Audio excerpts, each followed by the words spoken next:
Okay, so we have these two equilibria here, and we know that convergence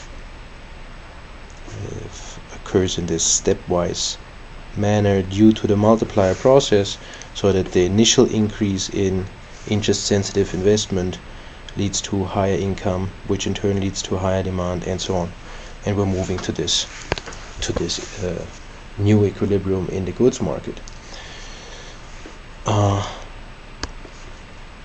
That now we want to translate into IY space.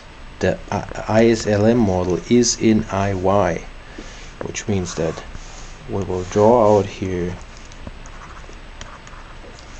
a model with I on this axis, Y on the horizontal axis, and we can then just carry down here Y1, which corresponds to I1, and Y2, which corresponds to I2.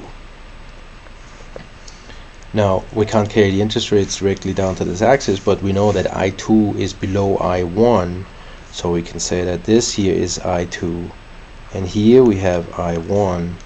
So we had this decrease in the interest rate and this increase in income, so that I1 corresponds to Y1 and I2 corresponds to Y2, and we get a downward sloping relationship. That is what we call the IS curve.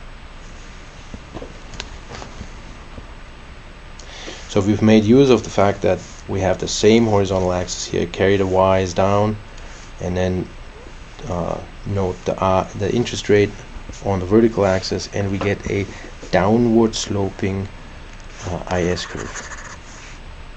Now, let's think for a moment about what this means here. We have 2 points here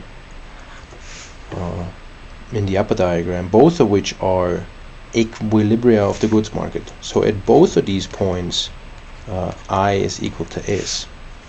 Now these points correspond to this point and this point, which means that any point along the IS curve is an equilibrium of the goods market. That's the key here.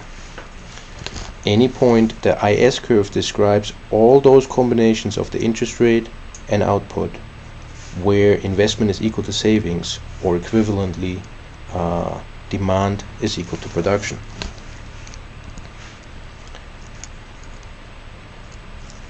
Okay.